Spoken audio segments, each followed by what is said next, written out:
here, creator of the Strangeville universe. Dead Shit, the comic book, funding now on Indiegogo. Oh, how's it going, dude? It's going. It's good. It's a good day. How you doing? This is Brad, Steakhouse Studios. Bald, patchy hair. See it, dude? I'm on my way. I covered it today. I know you did. That's a cool fucking hat, by the way. I haven't seen Thanks. that one. I like this. We know you have a plethora of those. I have 26 of these fucking hats. This is a brand called Mishka. I'm going to do a brand plug here real quick. And they make these street hats that have these really cool mouths, like monster mouths underneath. A lot of them have eyeballs. They have different, they have a few different branding things. They have a Cyclops guy. I think his name's Psycho, but it's spelled all fucked up.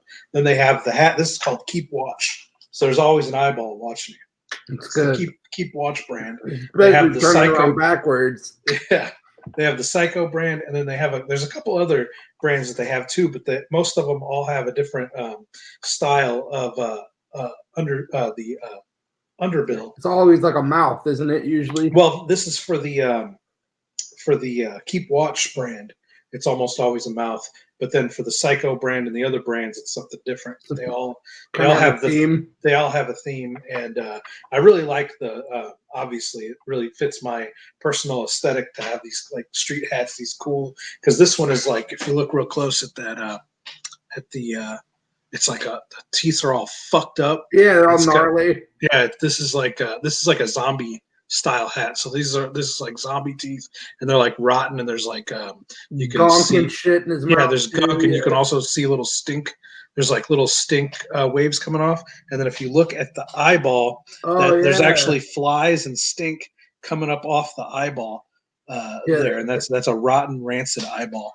And I actually have two of these. I have this one is like tie-dyed green. Then I have one that's tie-dyed red and pink, and then I have a bunch of the Keep Watch hats in black that have different various themes underneath. I think I put one of those on your puppet.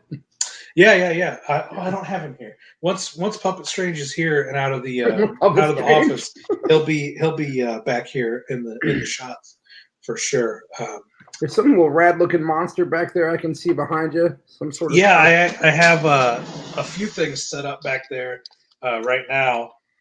Most of that stuff is all claw machine monsters. Oh, really? I have kind of a thing where whenever I go to like a restaurant that has a claw machine that has cool monsters in it, I'll go ahead and put $3 or $4 into because I'm not very good at the claw machine. I mean, they're designed to fuck you.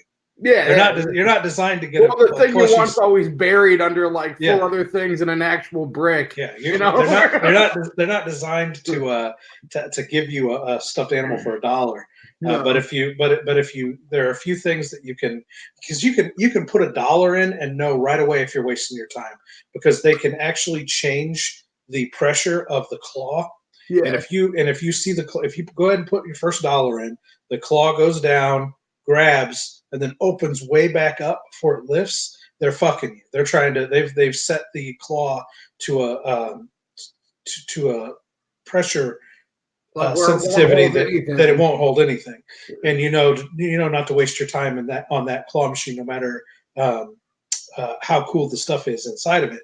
Then you can go to other claw machines, and with that first $1, you can tell right away if that claw sticks. Even if you don't catch the thing the first time or the first 2 times, it's fair enough that you're going to get. You'll get a hold of it and like move it a little bit and shit. Yeah, if you move it, drop it a little bit, pick it up, move it, you'll eventually get it over there. You might spend $3 or $4 to do it, and that's where the skill comes in. The skill matters if the claw machine is fair. Yeah. If it's an unfair machine, get away from it, because you'll never get anything out of it. And then some machines, for whatever reason, they and I guess they call it flash in the carny industry. Is like all this stuff is considered flash. It's like what catches people's attention and robs them of their money. A lot of times you can catch a machine where they're going to switch all the flash out. Like that flash has been in there for a few years, and everybody that has comes in to the restaurant has seen it, and it's not moving anything. Like they're not making very much money. They'll crank that claw way down, and you can get that flash I mean, I was at a because they'll let you like empty it pretty much. yeah, I was at a Denny's one time, and I emptied that motherfucker. I probably spent $10 and got 10 or at least 9 cool little things out of it because they had just cranked the claw down to get rid of that flash so that they could bring a bunch of new flash in. So you can find those too if you're a real claw machine aficionado. My little brother used to work for a place that stocked them. Where he'd show up with a bag full of fucking, like he's some sort of weird Santa Claus. Show up with a bag full of stuffed animals and take out and put in, you know?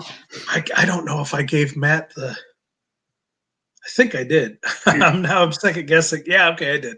I sent him the link. Today's show is supposed to be the Crypto Comics special, where we talk to Matt from Crypto Comics. He's a really cool dude, has a lot of things going on, has a new comic book campaign he's about to launch, and he is unfortunately on Portland time. So he is he's 2 hours behind us. So it's only 10 a.m. in crypto land right now. So he may not be up or ready. So this might be a Brad and Kevin stream, which is better than just a Kevin stream. Check out this dude. Who is that from? The Abominable Snowman. Yeah, the stop motion.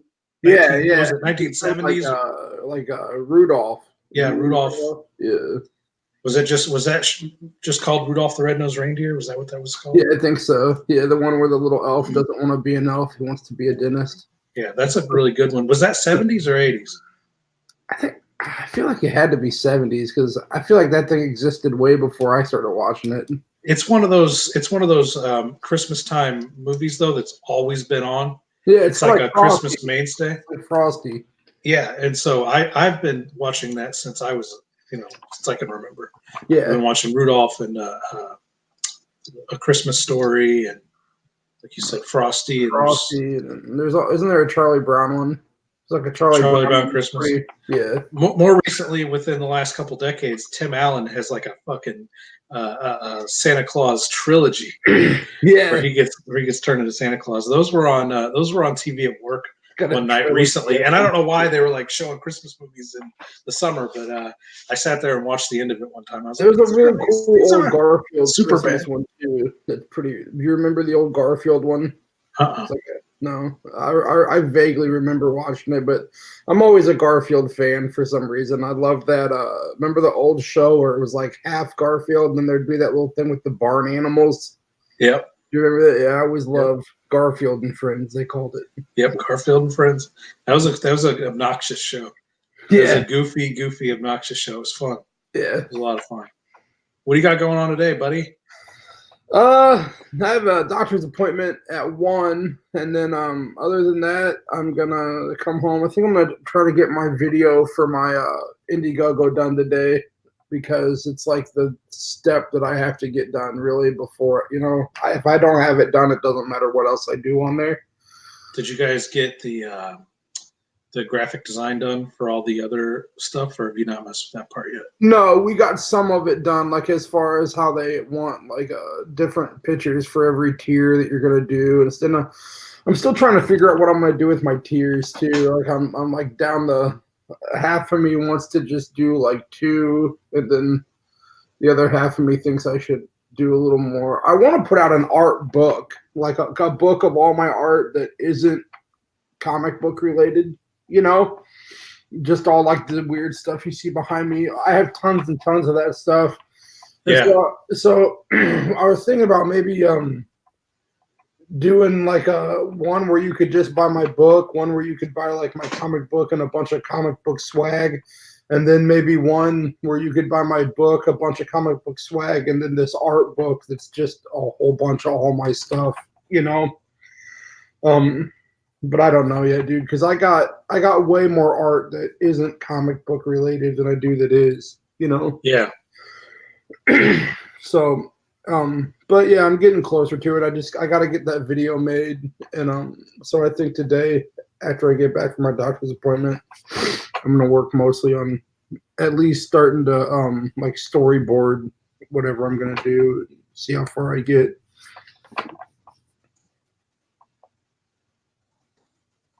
I'm posting links out right now. I draw all day every day.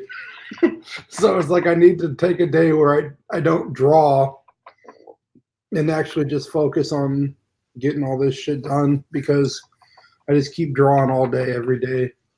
That's there's like a weird there's a weird balance that you have to strike with when you're starting to turn an artistic hobby into something more than that, where you're trying to build into promotion and actually selling art related material. And it's you're compelled you're compelled as an artist to just create all the time. That's all you want to. And That's all I want to do is just draw.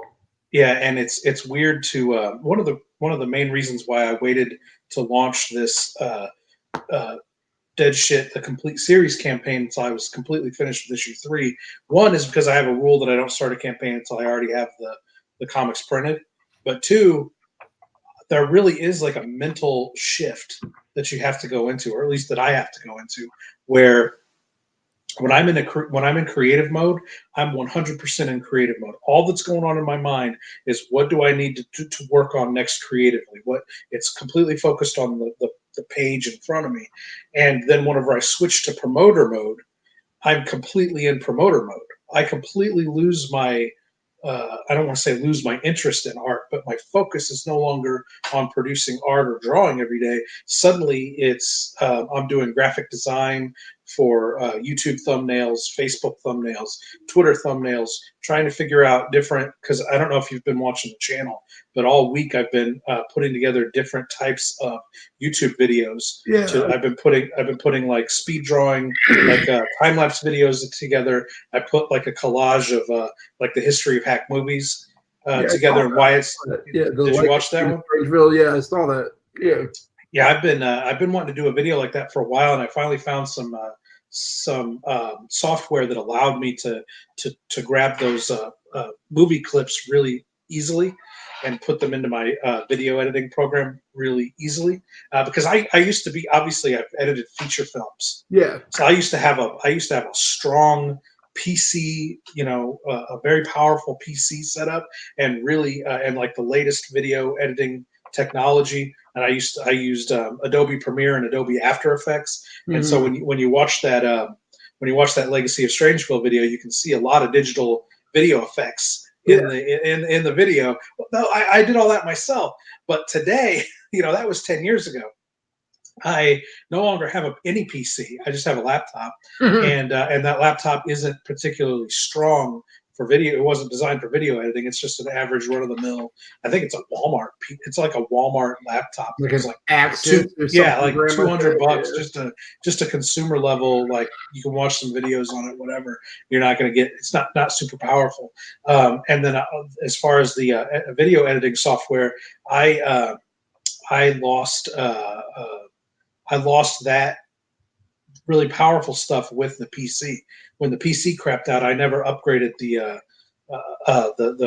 video editing software, the programs. So just recently, within the last few months, I downloaded a free. Like when I started that first campaign, and I did those first videos earlier this year in the spring. When I did those first Indiegogo promo videos, I downloaded a free video editing program to do those, and I'm still just using that free. What's that one called? I think it's called Sure Shot. No, what is it called? It's called. Hang on a second. It's called Open Shot. Open Shot. Open Shot. Dude, we have this this laptop we have. It's like a MacBook, dude. And I don't know if you ever got to use iMovie is a free program, and for a free program, dude, iMovie's pretty gnarly as far as like what it lets you do and how seamless you can make things. But again, you have to have an Apple product, I think, to have it. You can even get it on a cell phone, though. I know. Yeah, I've never used it, but I know that I've read stories that people have shot feature-length films on their iPhone Yeah. and edited with iMovie on their iPhone. Yeah, all those puppet shows I made were edited on it. You know, we shot the first two off of a cell phone, and we shot the last three with an actual camera. But then every one of them we edited on iMovie. So you can do a lot with it, dude. It's completely free. Yeah, that's cool. Unfortunately, I have this janky PC, so I haven't had like I said, it's been on my mind for a while to do one of these like collage videos, like mashing up all the different hack movies and showing just the epic history of all of those feature films together. And so when I did this Legacy of Strangeville video that you can find right now on the channel, if you scroll down a little bit. I wanted to show how important this comic book series is to me because so I stopped making movies in 2010. It's 2019 for a lot of people, and then I immediately switched into a fiction. I became a novelist, and I pretty much said, I do a lot of stupid things in my life. I demand validation through action for myself, and I never take the easy road. And so I had spent years building a fan base for hack movies. And I told myself I didn't want to succeed as a novelist because I had fans for my movies. So I completely abandoned the Strangeville universe and hack movies. And I refused to even acknowledge that I had ever been a filmmaker. And so when I went back out on the convention circuit and was trying to sell my books, I didn't bring my DVDs with me. I didn't rest on the laurels that I had built before. That people would show up and buy your DVDs, even if they didn't. What I basically said to the guys, because I had a couple other authors that I took out on the road with me, shouldn't have, because they turned out to be real assholes. I learned my lesson. I watch a guy on here. I watch a guy on YouTube who calls himself Entrepreneurs in Cars, and he's basically like some sort of like a life coach. And he basically just tries to build men into better versions of themselves, and help men become financially secure and self-sufficient. And one of the things that he says over and over again is how many times he made the mistake of going into business with another guy just because he didn't want to be alone in his endeavor.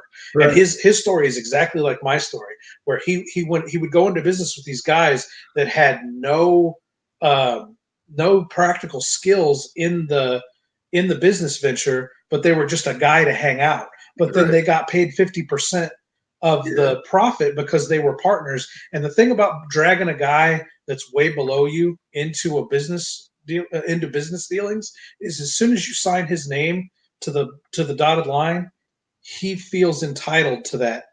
Yeah, now you're at least. He's never gonna go. He's never gonna go, bro. You're the guy that.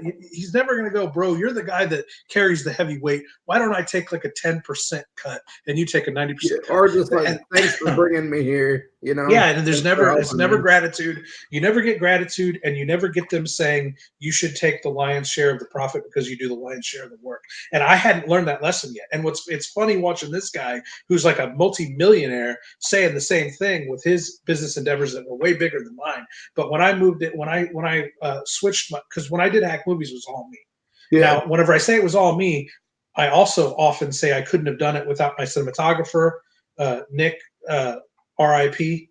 The whole reason the comics exist was because Nick died, and I wanted to honor him in the comic books. I couldn't have done it without my editor Johnny. I couldn't have done it without my special effects guy PJ, and I couldn't have done it without my actors. But as you can see, I don't name them as equal partners in the films. I was the creative force behind the films, and I hired talent. Yeah. That had a proficiency in a particular area, and they did their jobs really well. And I didn't have the skills to do their job. So it was a situation. So Hack Movies was a situation where I was the filmmaker, and I brought in talent. When I switched over to do fiction, I made the mistake of being like, we're all in this together. We're all equal in this in this endeavor, and we'll all share in the profits together. And I didn't realize that I was going to do 99% of the work, and these other guys were going to basically take all the credit for it and then try to smear my reputation online to try to basically be like, we don't have the drive he has, we don't have the hustle he has, we don't have the talent he has, we don't have the hustle he has. We won't put in the hours that he does, but we're really good at acting like women on the internet and smearing his reputation. So he's here, we're going to bring his reputation down to here, and that'll make us better than him. And that's basically where I've been at for 10 years with the book stuff. And so when I came into comics, I wanted to, number one, learn my lesson and never go into business with anybody. That's why I am the writer, flatter, colorist, penciler, inker, letterist. Yeah. That's why I do everything with the comic book. And if I did ever bring in any talent to help me, it would be the way I did Hack Movies, where I'm the creative force behind the comics. I might hire a penciler, I might hire an inker, I might hire a colorist, but it's always going to be bringing in talent to do a job that they're more proficient in than I am, compared to what I did before. Me and you have talked before, and really in the world today, there's really like less reasons to work with people than there even used to be. Really, like especially like you said, like you can do all of it. So the only reason you would hire someone else to do it is really like to save time management, or like the guy.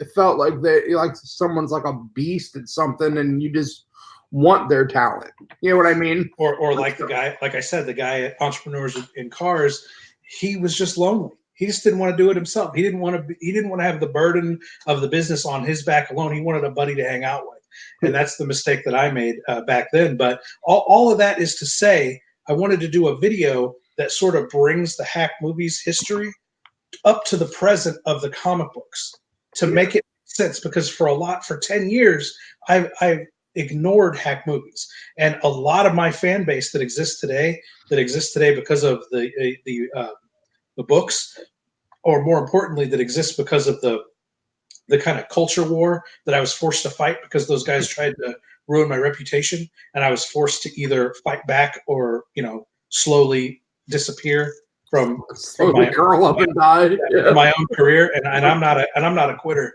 Yeah. I'm a fighter. So a lot of people that follow me today only know me as this culture fighter guy who like went up against the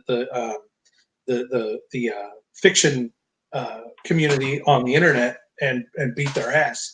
I want people to understand that these comic books that I'm creating today have more meaning to me than any of that culture crap ever has. And so doing that Legacy of Strangeville video was a way for me to sort of bridge that gap and say, look, motherfuckers, there was this huge history of these really kick-ass feature films that we worked our fucking balls off to create 10 years ago. They're back to being important to me. Yeah.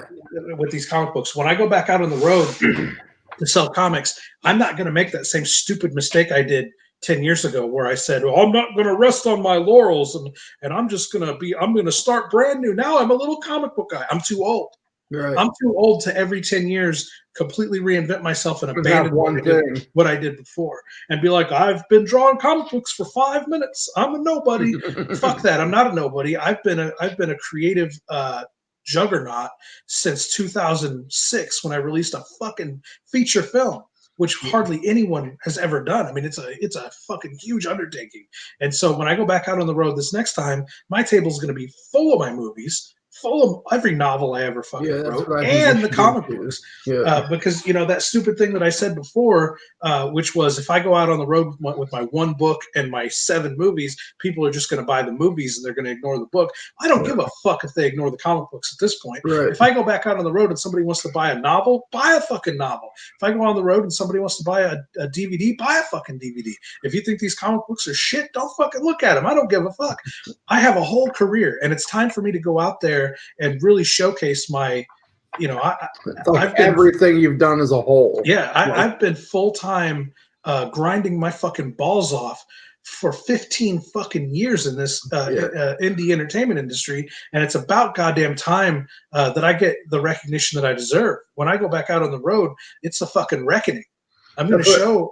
I was talking to a buddy a while back about. I was telling him what like what all kinds of stuff you've done, how many movies and books and stuff, and I was like, and honestly, man, like even if you're a person who doesn't like the genre that Kevin is in, you have to give credit to a person that's dedicated and done that much shit. You know what I mean? Like, say I'm a person that does, you don't like horror, you don't like, but either way, if you look at everything you've done, like, there's no way that that people should not be like, damn, that dude's worked his ass off on all that shit, because you have, like, whether it's like up your alley or not as like a fan, that's one thing or the other, whether it's like what people, if someone likes it or doesn't like it. But even if someone is like, oh, that's not my thing, you can't look at it all and be like, damn, that dude's done a lot of shit, Yeah. Like, one of the biggest mistakes I think I've made along the way, like I said, I have this romanticized view of respect and paying dues, and I think I've been far too humble in my approach to my career, where I'm always golly gee shucks, I'm just a guy from a small town, and right. Can you believe? Listen, in 2010, Fangoria fucking magazine premiered the trailer for Cockhammer on their website. Damn. Fangoria magazine is the biggest name in horror ever. In another 20 years, people will still know, horror fans will still recognize Fangoria magazine as the premier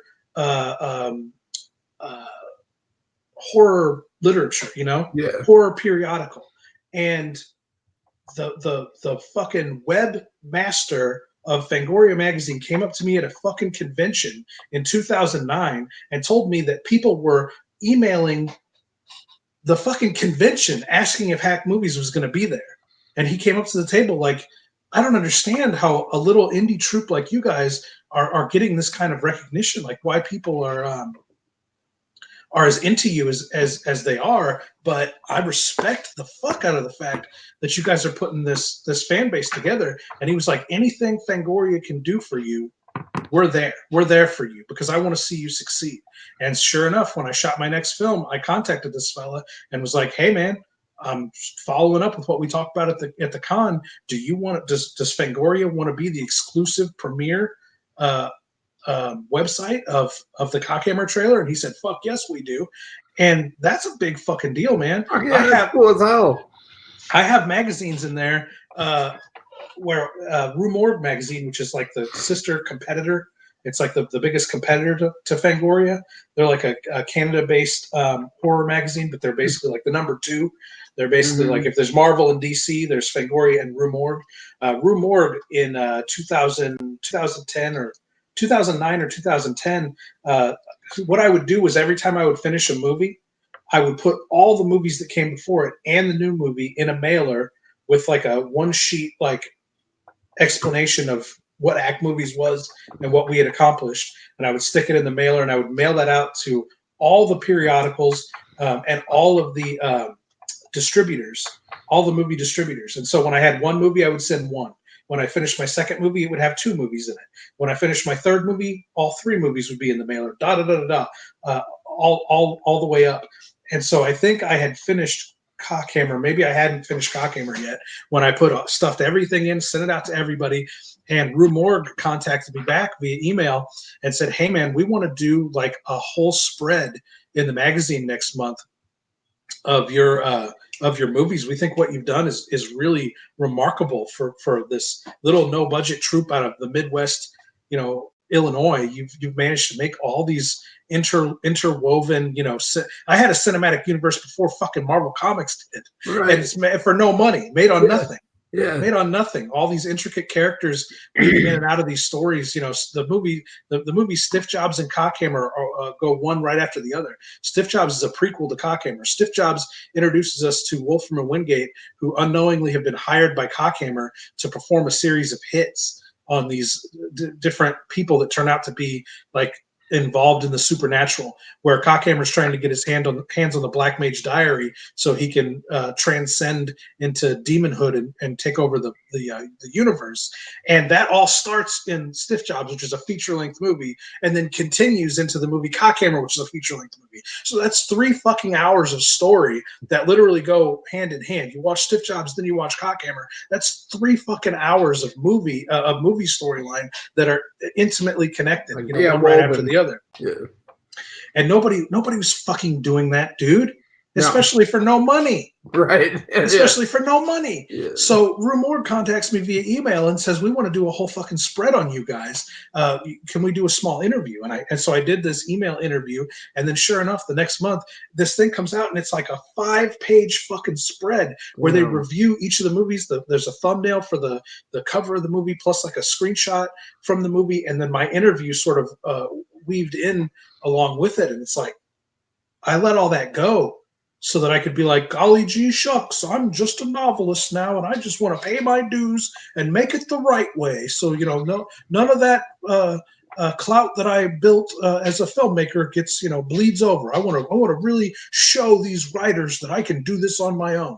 Yeah, well, I can fucking suck a dick too, because all I've done my whole fucking career is kneecap and handicap myself from finding bigger and better success because I refuse to acknowledge the success that came. Yeah, like right now, dude, you got pretty much like an empire of things that you've made.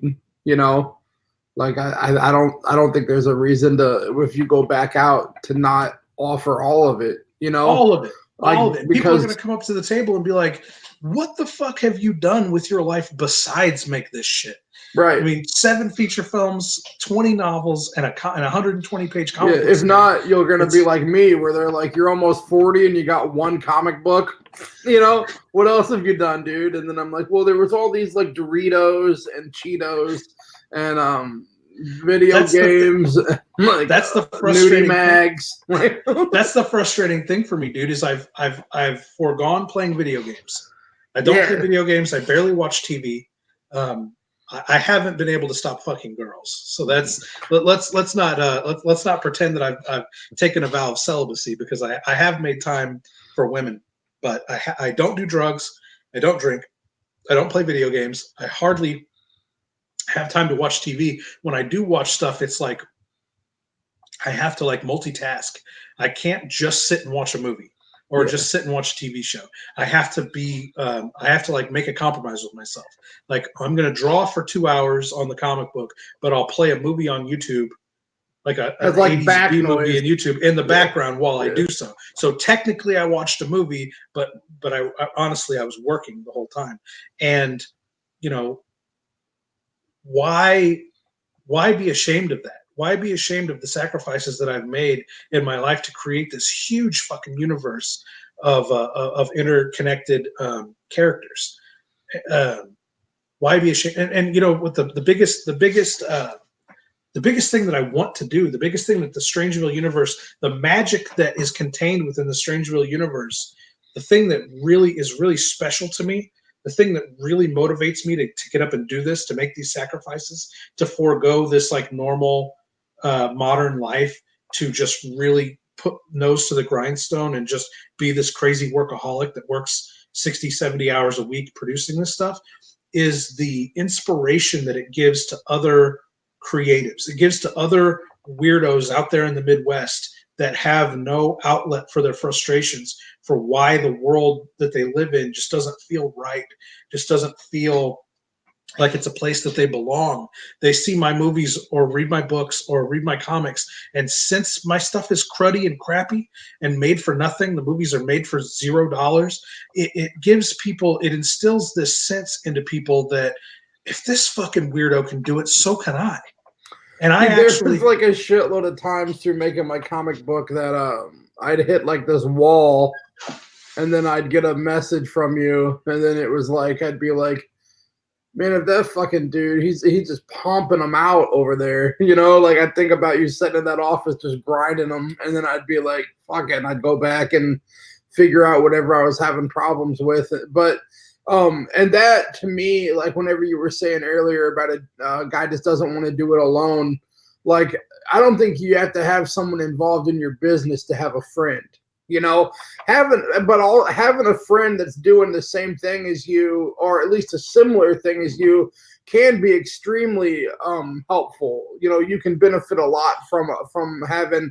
But that's what I think in our world today. The main thing, like, you don't really have to have partners. You can like network with people and help motivate each other, because like as any kind of artist, or even like if you're a writer or whatever, you're always going to usually hit, you know, like creative blocks, and some people hit them more than others. Some people hit them 3 times in a project, and some people hit them between projects. But we all, I think, as like a creative people, we all hit these fucking spots where it's like I'll have to catch myself of like, I'm drawing the same thing just 3 different ways, you know.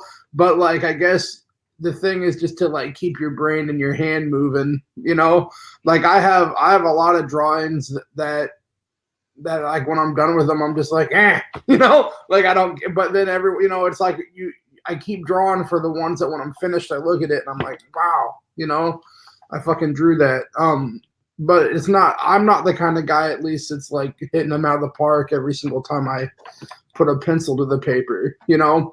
But I think having friends or like buddies that are doing the same thing as you can be extremely helpful and motivating. And it is motivating, and that's what's. I think that it's detrimental whenever you end up in a partnership with somebody, because there's a level of inspiration that comes from your friends being on their grind and on their hustle, and seeing them working their magic every day.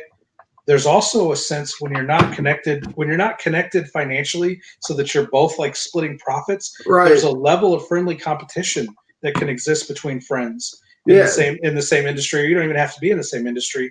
Just being friends with somebody else that's creative. You know, you might be creating comics. There might be somebody else that makes music, and you can all have this like friendly competition of like, and it doesn't even have to be spoken. It could just be like, I'm going to get that motherfucker today. I'm going to get up a little earlier than that motherfucker. I'm going to work a little bit harder than that motherfucker today, just to show myself I can. And it's just, there's nothing wrong with competition, and it doesn't mean you don't like each other, and it doesn't mean that you are jealous of another. I think it shows that you do like each other. Exactly. I think it shows like that you respect what that one's doing, and it makes you want to do, you know, at least the same, if not more. I think that financial partnerships sort of take that ability to compete away, because you sort of have this, like I said, you have this resentment of like, I did 10 fucking times the work this motherfucker did, and the check I'm cutting says 50%. Right. Yeah.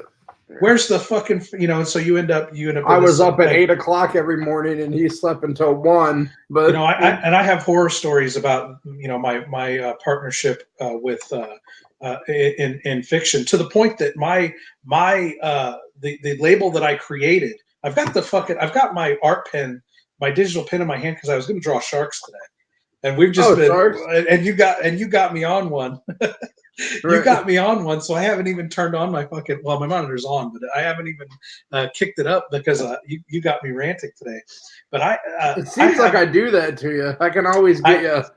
I have this my story of the one and only time I've ever tried to go into a business partnership ended so fucking poorly that the cocksucker that would sit around on his little phone and play on Plenty of Fish and talk to fucking girls while I formatted all the fucking books, while I fielded all the fucking emails with book submissions, while I did all the graphic design, contacted all the fucking artists, haggled all the fucking financial deals, controlled the fucking bank account, wrote all the fucking checks, set up all the fucking conventions, handled all the hotel fucking info to get us there, and made sure we had a fucking car to drive us to every fucking convention we went to. Mm-hmm. That motherfucker today, right now, today, September 24th, 2019, that motherfucker owns Strangehouse Books. No. The name of my fucking publishing house that I fucking created, that has my motherfucking name in it, my brand, that motherfucker owns it today. That's how bad I got fucked in my one and only attempt at a financial partnership. I mean, it drives it to this day. Obviously, because of what I just said, it still drives me crazy. But only when I think of it. I don't let it bother me. I don't let it. All I'm that, not. and you still don't drink, huh? Still Well, don't and I drink. don't let it. Well, because I just put all that into my. I put all that back into my art. Back into work. Yeah. It's like that fucking douchebag. The best he'll ever do in life is own something I created. Right. Yeah. What I can do, I can make any fucking thing. Yeah. I can create brands out of my fucking ass all day long. I've created a fucking movie brand, a fiction brand, and a comic book brand that all are interwoven together and all make sense together as one big Strangeville brand. Yeah. Good fucking luck to that cocksucker for ever being able to make anything original in his fucking life. So I get fired up about it when I talk about He's probably watching this right now with a notepad. Like always. I used to say when we were like actively fighting on social media when we first split, I would say that he was a fucking Kevin Strange clone, and that his biggest aspiration was to fucking skin me alive and wear my skin and be me because he like was show up somewhere as you. He's like, oh, I'm Kevin Strange. I mean, it goes back so far as I fucking put this guy has a cameo in one of my movies from back in the day. And it's Dead Shit. He's got a cameo in Dead Shit, which was my zombie comedy that I made in 2007. Fast forward to 2019, September 24th, 2019. That fucking idiot is still trying to make a zombie comedy film. He's never been able to fucking do it. For more than 10 fucking years, 12 years, that dude has been riding my coattails trying to make a zombie comedy movie and still hasn't managed to pull it off and do it. That's how much that dude's been riding my fucking nuts. And it was a terrible, disastrous fucking dude, making idea movies, for me to when you go, seems like it would be a fucking nightmare to try to manage making a movie. As a young man though, it was I lived it. I loved it. Every one of those challenges. You see how fired up I am as a sickly 40-year-old. as a strong fit 25-year-old. I was ready to take on the fucking world, and there were no challenges in film in the creation of indie no budget film because everything is a fucking nightmare. That's what I would imagine, especially with the no budget part. Like nobody, most people aren't going to take it as serious as you. Your actors aren't going to show up. Your special effects are going to look like shit. Your camera work is going to be shoddy. Your editing is going to be done on a fucking PC. Right. All these things come into play to hinder your creative vision up here. Never looks anything like it does in the final product. Every single inch is a compromise. You start off making compromises, and it's compromise after compromise after compromise after compromise. But you have to find a way to take that initial cinematic vision and all those compromises later and still be happy with the final product. You have to find a way to juggle all of that. And it's almost impossible, which is why almost nobody's able to successfully pull it off, let alone do it over and over and over again. And so, one of the biggest mistakes that I made was when you go into business with a fucking fanboy of your own, a fanboy of yours, it was like a moment of ego weakness where I was like, this guy sucks my ass so fucking hard.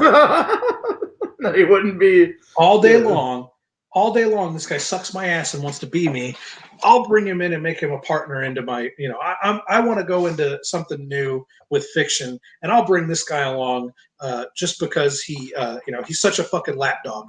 He's such a little fucking puppy dog wagging his fucking tail. He's harmless. He could never fucking be anything but a little buddy, to be there with me. And again, romantically, I'm a very romantic. I have a lot of romantic notions about life, about men, about women, about relationships, about friendships, about work ethic. I'm very a romanticist in if you've seen the movie 300, right? Yeah. That movie is obviously like a macho. It's like masculinity porn.